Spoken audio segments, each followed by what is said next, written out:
All right, guys, we are back with the Howa 1500 build. A couple of years ago, I did this same rifle. We were out for accuracy. We switched it from the original stock into this KRG Bravo chassis stock, crossover stock thing. And we shot it for groups with several different types of ammo. Did the entire video. Got to the very end and realized that my scope base was loose. I left the video. I figured people would comment on it, which they did. I get comments on that video every week. Well, you got to throw that out. You got to throw that test out. That's no good. You're right. It is no good. Now we're coming back with the Howa 1500 barreled action. We're calling this a budget build. All right, because your Howa 1500 action, barreled action, this is in 308, by the way, you can find for about $400.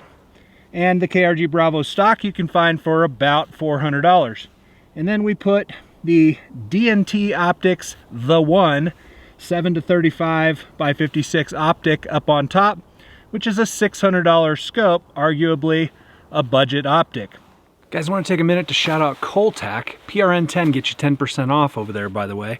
They've got products like the Ammo Novel, which of course folds out, holds all your ammunition in here, about 120 rounds, anything from 6 Dasher, 223, 6.5 Creed, 308, whatever you might want. Those are great.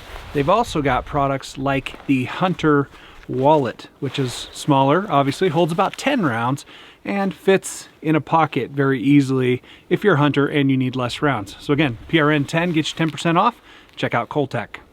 We've got a few other parts on here, obviously using the Atlas Cal bipod, and we've got the MDT comp brake up on the front. Really just going to get some 100-yard data for us. We're going to get our scope zeroed up, and then I've got targets at 300, 600, and 900 yards. A little bit of a switchy wind today, so 308 is going to be kind of sporty at that 900. We are going to be using only the Federal Gold Medal Match 175 grain Sierra Match King. If this rifle, being a 308, can't shoot this premium match grade factory ammo well, the rifle doesn't shoot, unless of course you can hand load for it. But I'm just going to make that statement right up front, okay? From the factory, Howa claims 1 MOA or better groups with match grade factory ammo. That's what this is. The comp brake should cut down on half that recoil for us.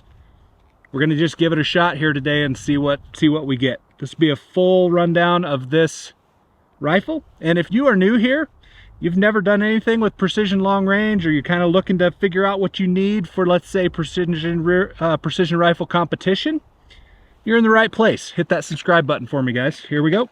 Couldn't find my mag for this guy, so I am single loading. Got a single shot sled over here from MK Machining. So I'm gonna go ahead and put a 5-shot group into one of the 1 MOA circles down there so that you guys can see kind of the accuracy of it. And then we're gonna proceed to stretch it out, hopefully 300, 600, and 900 yards today with the 308.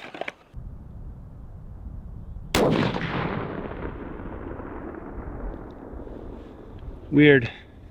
I wonder if I accidentally bumped my my windage turret and re-zeroed it like at way. I don't remember doing that, but we're gonna go ahead and fire this group anyway, and then I'll move that over. The heck. Here we go.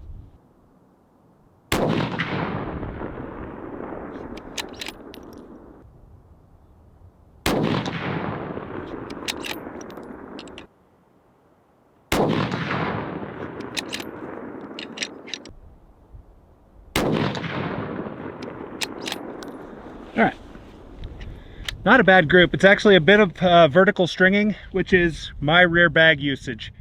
That's not attributed to the group. I actually think this would shoot tighter than that, maybe even half that tight. I'm messing around with my rear bag. That's where you're getting that vertical stringing from.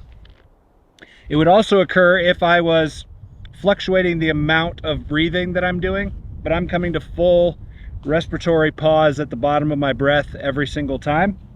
So we're attributing that to rear bag. We're still going to count that as our zero group. I'm going to go ahead and get my windage measured and adjusted. We're going to stretch it out. Dialed 9 back to the left, and fire 1 shot just to make sure we're good. And I'm going to go at that small circle that is center left.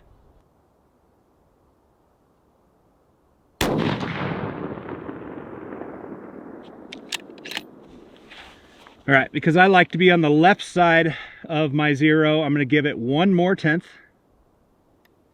We're going to slip that windage turret again, make sure that's dialed in. We're going to stretch it out.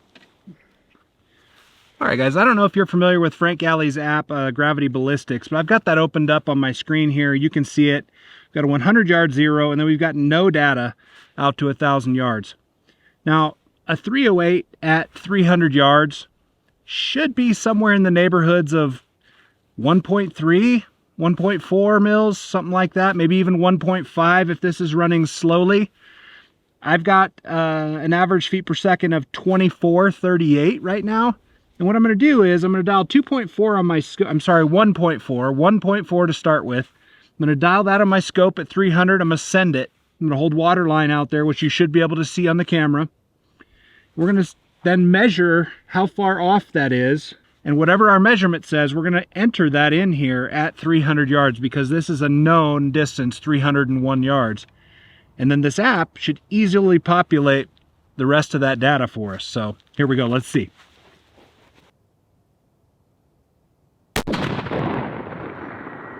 Okay. We were 0.2 below the line. So I'm going to go ahead and fire another one down there just to confirm that, and we're going to make our adjustment off of that 2-shot group at 300. Yep, very, very close to that. So we're going to take our 300 yard, and our observed drop actually needed to be, we dialed on 1.4, it actually needed to be 1.6. So we're going to go 1.6, and now that populates the rest of our data for us. Now we've got a target at 600 yards. This is calling for 5.7, as you can see on the app. So I'm going to go straight to 5.7, 5.5, 5.6, 5.7. I'm going to move my camera, and we're going to see how it hits at 600. You guys should see 600 in the scope there.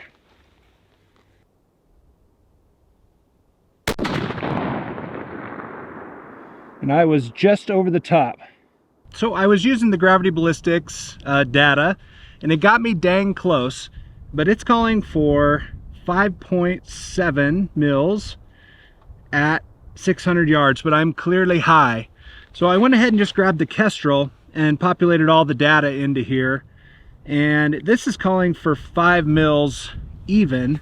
So I'm going to go to 5, just double checking that everything's tight.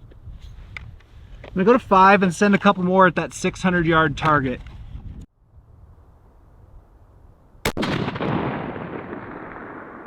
And that is the same plate I was aiming at, so windage was perfect. 5.2. We're going to hold center. Boom. Hit it, but I was a tiny bit high. Going to take a 10th off. We're going to send another.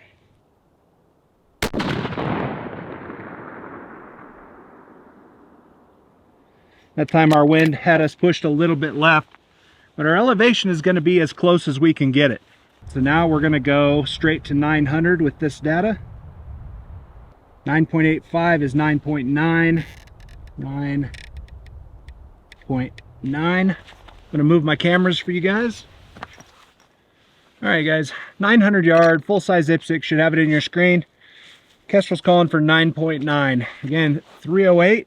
I've got a switchy wind, say, 7 to 10 miles an hour. Sometimes it's from my 5, sometimes it's from my 7, which is common at this field because it's long and narrow, and the wind just kind of comes down off this hill behind me and right down the valley.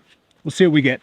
I will say of the One glass, the DNT The One, no trouble with glass clarity out there at 900 yards.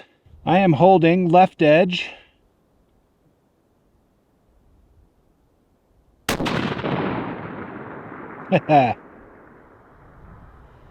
First round impact, 900 yards. Elevation is perfect. I held left edge, hit left edge. It's so close to the left edge, you guys may not even be able to see that, but you for sure saw the flasher go off. So I'm gonna come in just a little bit. Just off the right. Here comes that switchy wind. Impact. That one was high center, about the neckline.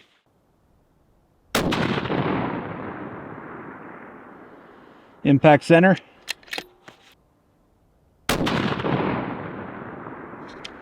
Impact center-ish. Elevation's good. I'm gonna come back to 300 yards now just to verify that everything is trued up and good. Yep, there's bottomed out. Does have a good zero stop, I just haven't set it yet. So there's 1.4.5. Holding center. Let's see what we get.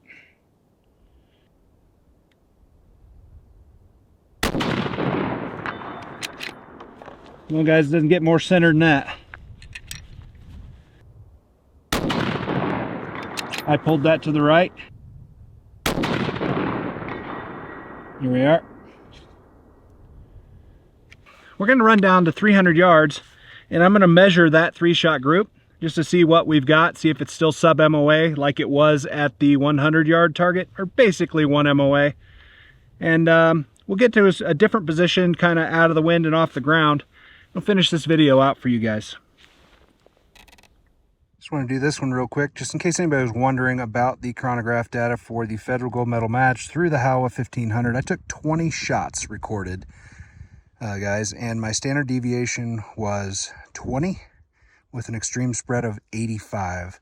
That's over 20 shots. So that gives you a pretty good idea of the deviation of that ammo through that rifle. And when you consider that extreme spread, might be a little bit impressive that we were still getting hits at 900 yards consistently. If it's 20 feet per second, okay. But if we happen to get the random 85 in there, who knows? But anyway, I thought I'd show you that. All right, guys, I am standing by the 300-yard target. Just to finish this out, just wanted to show you that 300-yard group.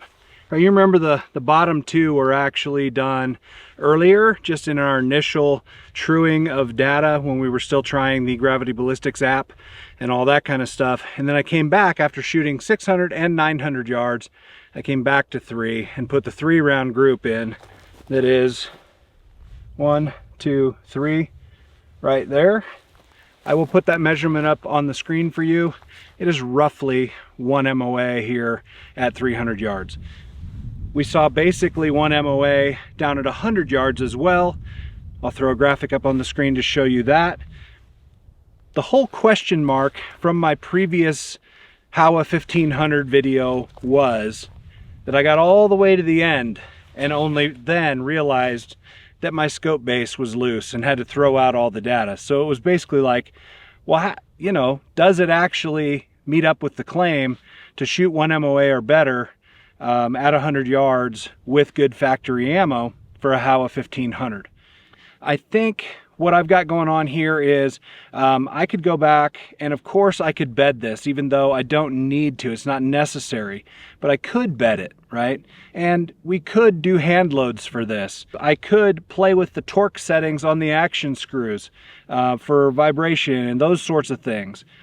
We could put a tuner on this rifle. There's all kinds of stuff that we could do to make a Howa 1500, which is by all accounts a budget rifle, shoot better. But we don't need to. Answer the question for yourself. What am I using this for? Do I want to be able to shoot, you know, targets precisely at all these distances? I shot 300, 600, and 900 yards today. I had fun. I got impacts on target. I got a couple of misses in there too. The whole point is that a budget setup can do it if you want it to. And some guys are crying in the comments right now like, that's not budget, you know, that's 800 just for the rifle alone, and then you got 600 into the scope, you know, that's 14. Not to mention the accessories were probably closer to, you know, $1,700, $1,800 for this complete package. The point is, the barreled action can be had for about 400 bucks. The crossover stock, which is a good one from KRG, the KRG Bravo, can be had for about 400 bucks. Those are budget prices. DNT Optics The One, 7 to 35. I was surprised at how good the glass was at 900 yards today. Now we've got perfect visual conditions today. It's overcast, there are limited shadows, it's all the same even color with good light. So these are the best possible conditions, but I will say the turret's all tracked true, best that I could tell. The glass is good. All of the adjustment knobs, wheels, everything, they feel good. The clicks on the turret's audible and tactile. My one complaint is that one of the set screws on the windage turret, one of the set screws was in too tight, and in order to get it out, I ended up kind of stripping it and having to go up a size in a bit in order to get it out. The other two were fine, and all three up here were absolutely fine. That one was in too tight and caused me to strip it on the way out. But the fit and finish, the glass is good. I would say buy with confidence on the scope. The rifle, it's like, what is budget? Okay, the reason that I started with this when it comes to a budget series is because it had been a budget series back a couple of years ago when I first did this video, and we ended up having to throw out those results because of the loose scope mount. Came back today, showed that the rifle will shoot at 100 yards with good factory ammo. It will shoot 300, 600, 900 yards consistently with good factory ammo. It trues out well, the data lined up. The rifle's good to go. So if that's your budget, and this is, when it comes to precision long-range rifles, kind of at the lower end, this is a good budget rifle to start with, the Howa 1500. I think it's pretty decent. Guys, thanks for watching today. Hit me up in the comments if you had any questions that I didn't answer today. Want to make sure that I get those answered. We often have spirited conversation. Is the 308 dead? That's the question you need to answer in the comments. Is the 308 dead after today's results? Like, obviously, is the 6.5 Creedmoor a little better ballistically? Absolutely is. But is the 308 dead? If that's what you've got is Grandpa's old 308 Howa 1500, and you could change it out to a better stock, put some better glass on it, get yourself a nice bipod, and start learning precision rifle, I say maybe the 308's not dead just yet. Thanks for watching today, guys. Hit that subscribe button if you haven't already. Stay tuned for more great videos from Precision Rifle Network.